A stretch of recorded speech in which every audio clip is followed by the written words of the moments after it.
Hi friends, എല്ലാവർക്കും നമ്മുടെ ചാനലിലേക്ക് സ്വാഗതം. അപ്പോൾ ഞങ്ങൾ ഇന്ന് പോകുന്നത് കോഴിക്കോട് ബീച്ചിലേക്കാണ്. നമ്മൾ ഇടയ്ക്കിടയ്ക്ക് പോകും. ഷാജികാക്കും നാട്ടിൽ വരുമ്പോഴൊക്കെ പോകാറുണ്ട് കേട്ടോ. കാരണം മെയിനായിട്ട് കടൽ കാണലല്ല, അവിടുത്തെ ഫുഡാണ് നമ്മൾ മെയിൻ. കാരണം നമ്മൾക്ക് ഏകദേശം ഒരു 100 രൂപയൊക്കെ ഉണ്ടെങ്കിൽ ഒരാളെ വയറൊക്കെ നിറയും. കാരണം അത്രയും ക്വാണ്ടിറ്റിയിൽ അവിടെ സാധനം കിട്ടും. പിന്നെ കടലും കാണാം. അപ്പോൾ നമ്മൾ ഇന്ന് മുട്ടായിത്തെരുവ് പോകുന്നുണ്ട്. നമ്മൾ ഇത്രയും കാലം പോയിട്ട് മുട്ടായിത്തെരുവ് പോയിട്ടില്ല കേട്ടോ. അപ്പോൾ ഇന്ന് മുട്ടായിത്തെരുവിലേക്ക് പോകാൻ വിചാരിച്ചു. വൈകുന്നേരമാണ് പോയത്. ഏകദേശം ഒരു 3:30-4 മണിയൊക്കെ ആവും.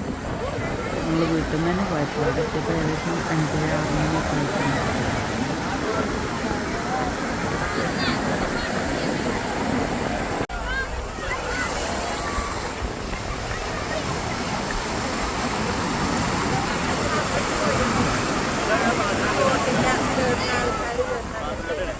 അങ്ങനെ കുറച്ച് നേരത്തെ കടലിൽ തീരൂലല്ലേ. അങ്ങനെ അതൊക്കെ കണ്ട് കുറേ നേരം നിന്ന് നമ്മൾ വീണ്ടും മിഠായിത്തെരുവ് കാണാൻ പോവുക കേട്ടോ. അപ്പോൾ മിഠായിത്തെരുവുക്ക് അങ്ങോട്ട് വണ്ടി പോവില്ല എന്ന് പറഞ്ഞപ്പോൾ ഒരു ഓട്ടോറിക്ഷ വിളിച്ച് പോകാൻ വേണ്ടിയിട്ട് നമ്മളിവിടെ എവിടെയെങ്കിലും ഇതൊന്ന് സൈഡാക്കാൻ വേണ്ടിയിട്ട് അങ്ങനെ പോവുമായിരുന്നു.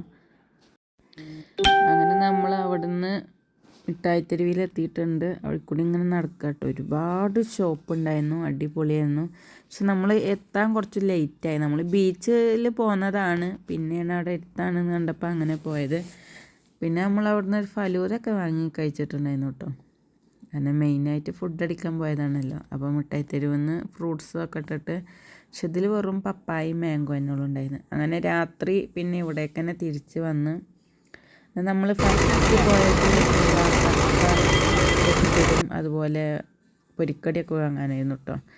അത് വാങ്ങി വന്ന് പിന്നെ നമ്മൾ പാനിപ്പൂരി കഴിച്ചു. കാരണം ഇവിടുത്തെ പാനിപ്പൂരിക്ക് പ്രത്യേക ടേസ്റ്റാണ്. ഞാൻ വേറെ എവിടെ നിന്നും കഴിച്ചാൽ എനിക്ക് ഈ ഒരു ടേസ്റ്റ് കിട്ടലില്ല. അപ്പോൾ പാനിപ്പൂരി നമ്മൾ 2 പ്ലേറ്റ് തന്നെ വാങ്ങിയിട്ടുണ്ട് കേട്ടോ. നമ്മൾ പുറത്തുനിന്നൊക്കെ ഇതുപോലെ പാനിപ്പൂരിയൊക്കെ വാങ്ങും. പക്ഷേ ഈ ഒരു ഇത് മസാലപ്പൂരി കേട്ടോ വാങ്ങിയത്. മസാലപ്പൂരിയുടെ ടേസ്റ്റ് എനിക്കൊരിക്കലും വേറെ എവിടെയും കിട്ടിയിട്ടില്ല. അപ്പോൾ നമ്മളത് 2 പ്ലേറ്റൊക്കെ വാങ്ങി. ഞാൻ അവരോട് വീഡിയോ എടുക്കുന്നുണ്ട് പറഞ്ഞപ്പോൾ അവരെനിക്ക് വീഡിയോ എടുക്കാൻ വേണ്ടിയിട്ട് ഒക്കെ റെഡിയാക്കി ഓരോന്ന് ചെയ്ത് കാണിച്ചു തന്നെ കേട്ടോ. അങ്ങനെ നമ്മൾ ഇത് വാങ്ങി. പിന്നെ പൊരിച്ച കടികളൊക്കെ വാങ്ങി കഴിച്ചിട്ടുണ്ടായിരുന്നു. നിങ്ങളിങ്ങനെ കോഴിക്കോട് ബീച്ചിലേക്ക് വരുമ്പോൾ ഫുഡ് ആഗ്രഹിച്ച് വരുന്നവരാരെങ്കിലും ഉണ്ടോ? അന്ന് കമൻറ്റ് ചെയ്യുന്നുണ്ട് കേട്ടോ. അപ്പോൾ അതിലെന്തൊക്കെയോ ഒഴിക്കണുണ്ട്. ഞാൻ വീട്ടിലൊക്കെ ഉണ്ടാക്കലുണ്ട് കേട്ടോ. പക്ഷേ എനിക്ക് ഈ ടേസ്റ്റൊന്നും കിട്ടലില്ല. അങ്ങനെ 2 സ്പൂണൊക്കെ വെച്ച് തന്ന് വീണ്ടും ഒഴിക്കണുണ്ട് കേട്ടോ. എന്താണ് എന്നൊന്നും അറിയില്ല. അങ്ങനെ അതൊക്കെ അവിടുന്ന് കഴിക്കാൻ വാങ്ങി. അവിടെ കണ്ടുമ്പോൾ എന്തോന്ന് കഴിക്കുന്നതാണ്. ഇതാ മസാലപ്പൂരി. അപ്പോൾ എല്ലാവരും ടേസ്റ്റ് ഉണ്ടായിരുന്നു. അങ്ങനെയൊക്കെ കണ്ട് പിന്നല്ല സൂര്യമൊക്കെ കഴിച്ച് കടൽ പിന്നെ ഈ ടൈമിലൊന്നും കാണാനില്ലല്ലോ. ഏകദേശം നല്ലോണം ഇറിട്ടായിരുന്നു. അപ്പം നമ്മൾ ഉപ്പിലിട്ട മാങ്ങ, ചുരണ്ടി ഐസ് അതൊക്കെ വാങ്ങാൻ പോയി. ഈ ബീട്രൂട്ടിൻ്റെ ഉണ്ടല്ലോ ഉപ്പിലിട്ട്, അത് അങ്ങനെ ആർക്കും ഇഷ്ടമല്ല. പക്ഷേ ഞാൻ വീഡിയോ എടുക്കാൻ വേണ്ടിയിട്ടൊന്ന് വാങ്ങി. ഞാൻ തന്നെ അത് കുടിച്ച് കഴിക്കും ചെയ്യേണ്ടി വന്നു. ഇവിടെ അധികം എല്ലാവർക്കും മധുരമുള്ള ടൈപ്പിനോടാണ് ഇഷ്ടം. അപ്പോൾ അതും വാങ്ങിയിട്ടുണ്ടായിരുന്നു. നമ്മൾ 2 വാങ്ങിയിരുന്നു കേട്ടോ. കാണാൻ തന്നെ എന്താ ലുക്കല്ലേ. പിന്നെ അതൊക്കെ കഴിച്ച് വീണ്ടും തുടങ്ങിയിട്ടുണ്ട്. നമ്മൾ മാങ്ങ ഉപ്പിലിട്ടത് വാങ്ങി മക്കൾക്കൊക്കെ.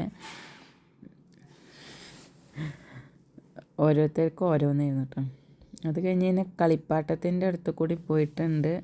നമ്മൾ അങ്ങനത്തെ ഐറ്റംസൊന്നും വല്ല വാങ്ങിയിട്ടില്ല. കുറച്ചൊക്കെ വാങ്ങിയിട്ടുള്ളൂ. കാരണം എവിടെ പോയാലും എന്തെങ്കിലുമൊക്കെ വാങ്ങി കയ്യിലുണ്ടാവും. അങ്ങനെ അതാ തിരിച്ച് പോരാണ്. അവിടെ കുറച്ച് നേരം അവിടെയൊക്കെ ഇരുന്ന് ലാസ്റ്റാട്ടോ ഞാൻ ഈ ബോർഡൊന്ന് വീഡിയോ എടുത്തത്. അങ്ങനെ ലാസ്റ്റ് നമ്മൾ തിരിച്ച് പോന്നു. അപ്പോൾ നിങ്ങൾക്ക് ഈ വീഡിയോ ഇഷ്ടപ്പെട്ടെങ്കിൽ എൻ്റെ ചാനലൊന്ന് സബ്സ്ക്രൈബ് ചെയ്യാനും ലൈക്ക് ചെയ്യാനും മറക്കരുത്. നല്ല നല്ല വീഡിയോസും മക്കളെ വിശേഷങ്ങളൊക്കെ ആയിട്ട് വരുന്നുണ്ട്. എൻ്റെ ചാനലിലെ ഫസ്റ്റ് വീഡിയോ ആണിത്. അതുകൊണ്ട് നിങ്ങളെല്ലാവരും ഒന്ന് സബ്സ്ക്രൈബ് ചെയ്യണം കേട്ടോ. പുതിന